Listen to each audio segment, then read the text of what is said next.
ခေါင်ရံပန်းတွင်အပိုင်းတစ်တိတ်ဆိတ်တဲ့ညတညရဲ့ညင်ဦးအချိန်လေးတစ်ခုပေါ့မိုင်းတိုင်းအင်္ဂလိပ်ရဲ့အခန်းတစ်ခန်းထဲမှာရှိတဲ့အိယာဘောကအဖေရဲ့အသက်ငွေ့ငွေ့ရှူသံလေးကအခန်းတစ်ခုလုံးကိုလွှမ်းခြုံနေပြီတိတ်ဆိတ်ခြင်းကိုမတိမတားလေးဖြိုခွင်းနေခဲ့တယ်အဖေရဲ့အသက်ရှူသံငွေ့ငွေ့လေးကကျွန်တော်ရဲ့ကြောရိုးတဲ့အထီကိုပင်စိတ်နေအောင်ခြောက်လန့်နေခဲ့တယ်အချစ်ရဆုံးအရာတွေကိုဆုံးရှုံးရခြင်းမှာပထမဆုံးအချိန်မဟုတ်ပေမဲ့ကျွန်တော်အသားမကျဖြစ်နေရပြီးအမြဲကြောက်လန့်နေခဲ့ရတယ်အခုလဲအချစ်ရဆုံးလူတစ်ယောက်ကိုဆုံးရှုံးရတော့မယ့်အချိန်ကို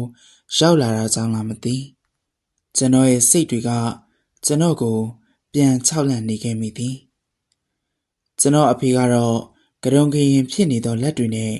ခေါင်းအောက်ကိုသူ့လက်ကလေးကိုနှိုက်လို့တော့လေးတစ်ချောင်းထုတ်ယူပေးကကျွန်တော်ကိုတုံတုံရင်ဖြင့်ကမ်းပေးလေသည်စိုးနေနေတဲ့ရင်ကောင်းလိုက်တန်နဲ့စာကြည့်ကန်နေဟာအန်ဆွဲမှာတစ်တာရှိရတာအဲ့ဒီတစ်တာစကားမဆုံးခင်မှာပဲအဖေရဲ့အသက်ရှူသံပိုပြင်းလာပါတယ်အဖေရဲ့မောနေပါမယ်ဗျမပြောပါနဲ့ထို့သောအဖေရဲ့လက်ကိုစုပ်ကန်ပြီးကျွန်တော်စောက်တီးရမရဖြစ်နေခဲ့တယ်ဒါပေမဲ့တိတ်မကြပါဘူးနောက်ဆုံးအသက်ရှူသံပြင်းပြင်းနဲ့အဖေအသက်ပါသွားခဲ့ပြီအဖေအချင်းကြီးကနောက်ဆုံးအချင်းကြီးဆိုတာကိုသိထားပေမဲ့မျက်ရည်တွေအလိုလိုစီးကျလာခဲ့တယ်အဖေရဲ့အသက်မဲ့တဲ့ခန္ဓာကိုယ်ကိုတင်းတင်းဖက်ရင်ကျွန်တော်ငိုကြွေးရင်းနဲ့ပြိုလဲသွားခဲ့မိပါတယ်အခုတော့တိတ်ဆိတ်တဲ့ညလေးကိုအဖေရဲ့အသက်ရှူသံတွေအစားကျွန်တော်ရဲ့ငိုညည်းသံတွေနေရာယူသွားခဲ့ပါသည်နောက်ဆုံးတော့အရာရာဟာမတည်မြဲတဲ့သဘောတိုင်းပါပဲကျွန်တော်အဖေလည်းအခုတော့ကျွန်တော်ကိုထားသွားခဲ့ပြီဒီလိုနဲ့ဝမ်းနဲ့ပူဆွေးမှုများကိုကျွန်တော်ထွေးပိုင်ရင်းနဲ့အဖေရဲ့အာတုပရက်လေကိုပြီးစီအောင်လှုပ်ဆောင်ပြီးတဲ့အချိန်မှာတော့ကျွန်တော်စိတ်ထဲမှာပထမဆုံးတတိယမိတာကတော့အဖေပြီးခဲ့တဲ့တော့လေးကိုပင်ဒီနေ့တော့အဖေကိစ္စတွေလည်းပြီးလို့အဖေစာကြည့်ခန်းလေးကိုဝင်ဖို့လုပ်မိသည်မတုံဆိုင်သောခြေလမ်းများဖြင့်အဖေရဲ့စာကြည့်ခန်းလေးထဲသို့ခြေလမ်းများဥတီခဲ့လေပြီထိုတော့လေးမှတဆင့်အဖေကကျွန်တော်အတွက်ဘာစကားတွေထားခဲ့မလဲလို့တွေးနေခဲ့မိတယ်ပြတင်းပေါက်မှလာတဲ့နေရောင်ကြီးတန်းများကစာကြည့်ခန်းထဲကျန်ခဲ့တဲ့အဖေရဲ့အငွေ့အသက်များကိုထိန်ပေးထားသလိုနေရောင်အောက်မှာလေပေါ်သို့လွင့်ပြန်နေသောဖုံမုံလေးများကိုမြင်လေတိုင်းအဖေရှိစဉ်တုန်းကအကြောင်းအရာများကိုအမှတ်ရစေခဲ့ပါတယ်အဖေကစာဖတ်ဝါသနာပါသူမို့လေ့လာစရာတွေကိုအမြဲလေ့လာရှိပြီးအဖေအနားယူခြင်းဆိုရင်စာကြည့်ခန်းထဲကစာအုပ်တွေနဲ့ပဲအချိန်ဖြုံးလေးရှိတာပေါ့အဖေကသူ့ရဲ့ကိုယ်ပိုင်အချိန်တွေကိုအဲ့ဒီနေရာမှာပဲသုံးလေရှိပြီးကျွန်တော်ငငယ်ရဆိုအဖေကစာကြည့်ခန်းထဲခေါ်ကစာဖတ်တဲ့အလိထားတွေလုပ်ပြီးလို့ကျွန်တော်လည်းစာဖတ်ဝါသနာပါခဲ့ပါတယ်အခုအဖေမရှိချိန်အဖေစာအုပ်လေးတွေကိုကိုင်ရင်ကျွန်တော်အဖေကိုအောက်မေ့မိုံပါပဲကျွန်တော်ငယ်စဉ်ကလေးကအသေးချာမှတ်မိတာတခုကတော့အဖေဟာအမေအတွက်ခင်မွန်းကောင်းဖြစ်တယ်လို့ကျွန်တော်အတွက်လည်းဖခင်ကောင်းတစ်ယောက်ဖြစ်ပြီးအခုလိုကျွန်တော်ကိုအင်ဂျင်နီယာတစ်ယောက်ဖြစ်အောင်စွမ်းဆောင်ပေးခဲ့တဲ့အဖေပေးတဲ့ပညာနဲ့အမေပေးတဲ့ဂရုစိုက်မှုတွေကိုသတိပြန်ရမိတာပေါ့အဖေနဲ့အမေအကြောင်းတွေတွေးမိလို့ကျွန်တော်မိဘတွေရဲ့ဆက်ဆံရေးကလည်းလင်မယားဆက်ဆံရေးဆိုတာထက်တငယ်ချင်းတွေလိုပါပဲတခါမှရန်ဖြစ်တာမရှိကြသလိုတခါမှလည်းပလူပလဲနဲ့ချစ်ကြည်နူးတစ်တူးနေတာကိုမတွေ့ဘူးပါဘူးအမေပြောခဲ့တဲ့စကားတစ်ခုကငါဒုတိယလေနားလေရခက်တဲ့စကားတစ်မျိုးဖြစ်ပြီးအမြဲလိုအမေကရေရေမောမောဖြင့်ပြောလေရှိပါသည်အဲ့ဒီစကားပြောချိန်တိုင်းတွေးမိတာကအဖေအတွက်မိဘကပထမမိန်းမကိုဒုတိယဆိုပြီးသဘောထားတယ်လို့ပဲယူသားသားတွေးခဲ့မိတာပေါ့။ဒါပေမဲ့ ဒီယိုးသားတဲ့အတွေးလေးကအဖေရဲ့တော့လေးနဲ့ရွန်းတစ်တာလေးကိုဖွင့်ပြီးအဖေရဲ့အတိတ်ကိုစပြီးတော့ထိတွေ့ခဲ့ချင်းဒီမှာတော့ကွယ်ပြောက်သွားတော်မယ်ကိုကျွန်တော်မသိခဲ့ပေအတွေးများကိုစီးရင်စာကြည့်ကန်းတွေကစာအုပ်တွေကြည့်ရင်နဲ့အဖေရဲ့စာကြည့်စပွဲအန်ဆွဲလေးကိုဖွင့်ကရွန်းတစ်တာလေးကိုဆွဲထုတ်လိုက်သည်အဖေဘာလို့ဒါလေးကိုဖွင့်ခိုင်းပါလဲထို့သူဆိုသောတိကျင်စောနဲ့ကျွန်တော်တရွေးတွေမျိုးချပြီးစိတ်လှုပ်ရှားမှုအပြည့်နဲ့တော်ကလေးကိုင်းကားဖွင့်၍ရွန်းတစ်တာတဲ့ဖွင့်ကြည့်မိလိုက်တော့ပထမဆုံးခေါင်ရမ်းပန်းချောက်တစ်ပွင့်ထိုရာကိုဦးဆုံးတွေ့လိုက်ရသည်တစ်တာထဲမှာခေါင်ရမ်းပန်းချောက်လေးနဲ့အတူဒိုင်ယာရီစာအုပ်လေးတစ်အုပ်ကိုတွေ့ခဲ့တာနဲ့ကျွန်တော်လည်းမဆိုင်မတော့ပဲစဖတ်ဖို့ဆုံးဖြတ်လိုက်ပါပြီကြုံရစာမျက်နှာတစ်ခုကိုကောက်ခါလှန်လိုက်မိတော့တာပေါ့မျိုးရီဒီနေ့ရက်ကွက်ထဲမှာပွဲစည်းလေးရှိလို့တားလေးကိုချီးရင်းနဲ့တွားပြတယ်မျိုးပြောသလိုမျိုးကိုတတိယရင်စာရေးဆိုလို့ဒါဟာပထမဆုံးရေးမိတဲ့စာပါပဲလမ်းဘေးစည်းတဲ့အစုံရဲ့အော်ဟစ်ဈေးအောင်တန်တွေချားရဟတ်တွေကလေးတွေကစားတဲ့ပျော့အီတွေဇက်ပွဲတွေအစုံရှိပေမဲ့ကျွန်တော်ကြည့်ချင်တဲ့မိုးကြိုးငှက်ငယ်ကလေးများကပွဲကိုတော့မတွေ့ခဲ့ဘူးတိတ်လာတဲ့မျိုးကိုအဲ့မှမြင်ခဲ့တာလေထို့သူရေးထားသောစာစုလေးတစ်ခုကိုကျွန်တော်အာယုံ6ပါးကိုဖန်ဆားသွားခဲ့ပြီးတော့ခေါင်းထဲမှာဆွဲထင်ကြံခဲ့တာကမျိုးဆိုသောအမျိုးသမီးတစ်ယောက်ရဲ့နာမည်လေးပါတွက်လက်လာသောလက်တံများစွာဖြင့်စာမျက်နှာများကိုခတ်တွက်လှမ်းပြီးအကြမ်းမြင်ကြည့်လိုက်ပြီးတော့စာမျက်နှာတိုင်းမှာမျိုးဆိုသောအမျိုးသမီးရဲ့နာမည်ကအများအပြားထပ်နေသည်ကိုတွေ့ခဲ့ရပါသည်မျိုးဆိုသောအမျိုးသမီးတစ်ယောက်ရဲ့နာမည်ဟာကျွန်တော်ကိုဒီစာအုပ်ထဲကအကြောင်းအရာတွေကိုထပ်မံပြီးထိတွေ့ခြင်းလာအောင်ဆွဲဆောင်သွားတယ်ဆိုပါတော့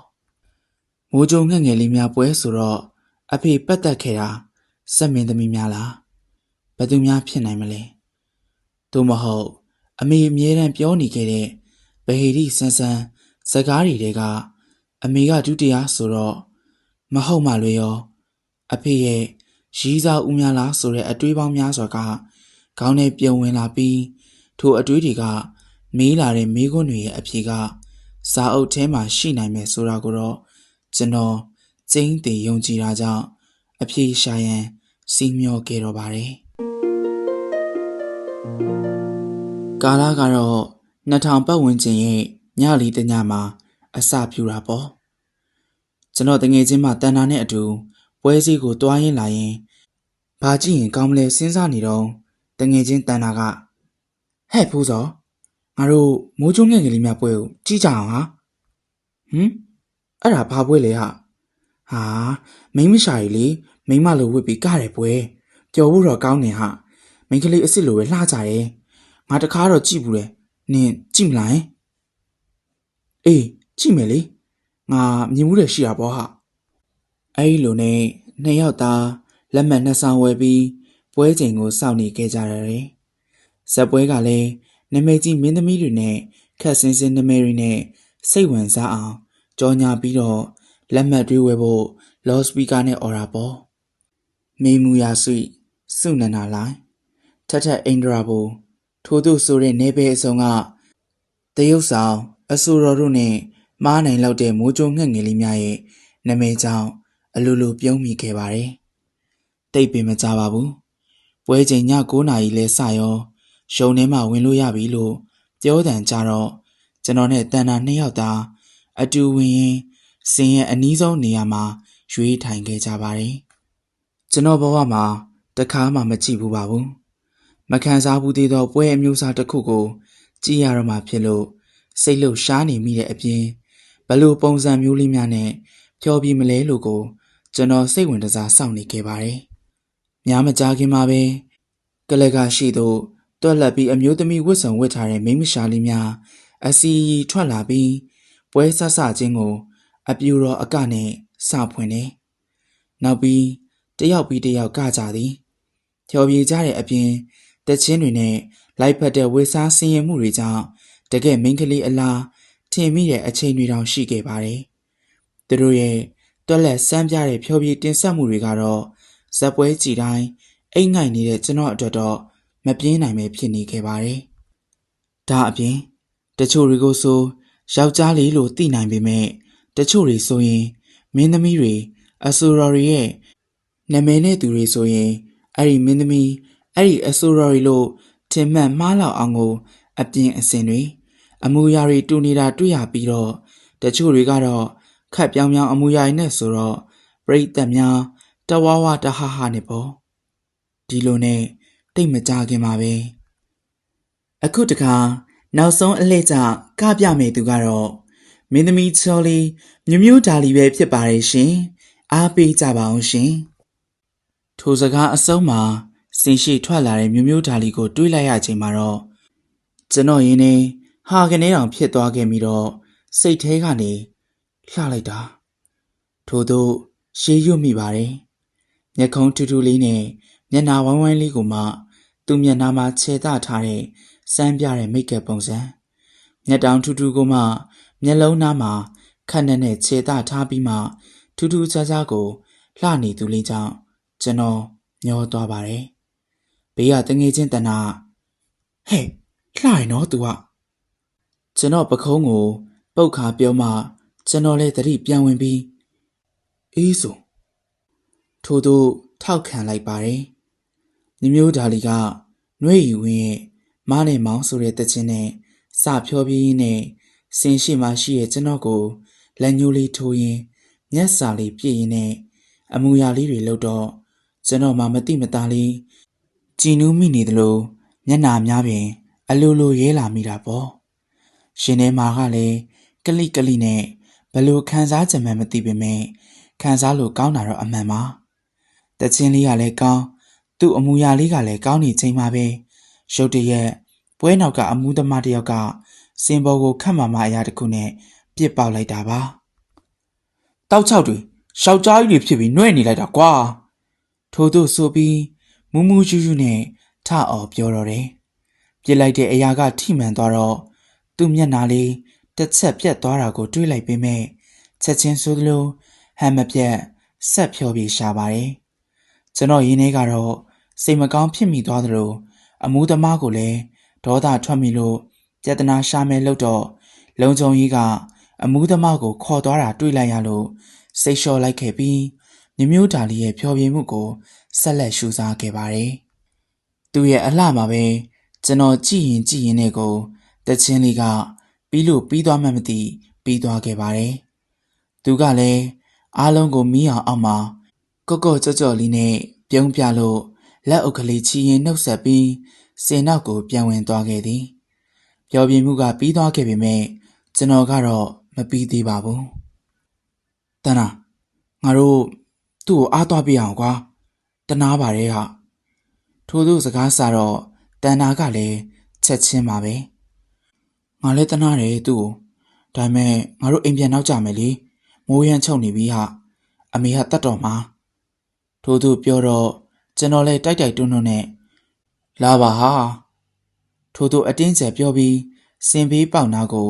ပါအောင်ခေါ်သွားလိုက်တယ်လေစင်နောက်ရောက်တော့စင်နောက်ထဲကကြံထွက်လာသူတိုင်းကကနွဲ့ကလေးရဆိုပေမဲ့စင်ပေါ်မှာနဲ့မတူမိန်ကလေးလိုဝက်စားစင်ရင်မှုတွေမလုပ်ဘဲ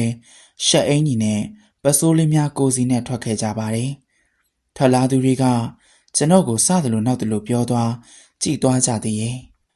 မိတ်ကပ်တွေဖြတ်ထားကြလို့ရုပ်တွေကတိတ်မမတ်မိပေမဲ့ခေါင်ရမ်းပန်းလေးပန်းလို့ထွက်လာတဲ့မျက်ခုံးထူထူနဲ့သူ့ကိုမြင်မှသာမျိုးဒါလီမန်တမ်းမှတ်မိသွားတာနဲ့ကျွန်တော်အားရပါရပြုံးပြလိုက်တော့သူကလည်းတတိထားမိဟန်ပါတယ်ကျွန်တော်ကိုအပြုံးချူချူလေးပြန်ပေးလေရဲ့အမအားပေးနေနော်အရန်လာတယ်ဗျာထို့သူပြောတော့သူကသဘောကျသွားပုံရပြီးကျေးဇူးပါရှင်ထို့သူခက်ပြုံးပြုံးလေးနဲ့ပြန်နှုတ်ဆက်လိတယ်တဆက်ထဲမှာပဲနောက်ကအမျိုးသားတဦးရဲ့အတန်ကိုကြားလိုက်ရပြီးမျိုးရီတွားဘယ်ကောင်နဲ့စကားပြောနေရလဲမင်းတော့နော်ထို့သူလေးတန်တင်းတင်းနဲ့ကျိမ်းမောင်းတော့တယ်မျိုးဒါလီကတော့မျိုးအားပေးရဲ့ကောင်လေးပါထို့သူဆိုပြီး အဲ့ဒီအမျိုးသားကိုပြန်ပြောရင်ကျွန်တော်ပဲလှည့်ကကြည့်လို့မောင်လေးအမားတို့နောက်ညရရှိသေးရဲ့နော်လာအားပေးအောင်နော်အခုတော့အမားတို့ထမင်းသွားစားလိုက်အောင်မယ်ထို့သူပြောနေတာတော့မဆုံးသေးဘေးကအမျိုးသားကသူ့ကိုစောင့်ဆွဲခေါ်သွားလီရာပါသွားလေတယ်လေညူမျိုးကတော့နောက်လှည့်ပြီးပြုံးပြသွားသေးပေမဲ့ကျွန်တော်ရင်နဲ့စိတ်ပူတယ်လို့ဟာသွားတယ်လို့နဲ့ငုံငုံငန်းငန်းကြီးကြံခဲ့ပါတယ်မြေကြီးပေါ်မှာသူ့ခေါင်းကကျခဲ့တဲ့ခေါင်ရမ်းပန်းလေးကိုကောက်ယူရင်းသူ့ကြောပြင်ကိုအကြာကြီးငေးကြည့်နေပြီလို့ဘေးမှာတန်နာကပခုံးပုတ်ပြီးတော့ဟဲ့ဖိုးစောမိုးရန်ချုပ်နေပြီအိမ်ပြန်တော့မယ်လေအိမ်ရောက်ရင်စုခါတော့မယ်လာမြင်းမြန်းထို့သူဆိုပြီးပြောလာမှတတိဝင်ပြီးအိမ်ကိုအမြန်ပြေးခဲ့ရတော့တယ်အိမ်မှာတော့အမေကစူဖို့ကိုအိမ်ရှိကနေအသင့်ထိုင်ဆောင်နေတာပေါ့ဒါပေမဲ့လည်းခေါင်ရမ်းပန်းလေးကန်ရင်ကျွန်တော်ပျော်နေမိပြီးစိတ်ထဲဆုံးဖြတ်မိတာကတော့နောက်တစ်နေ့ထပ်သွားရအောင်ပါပဲ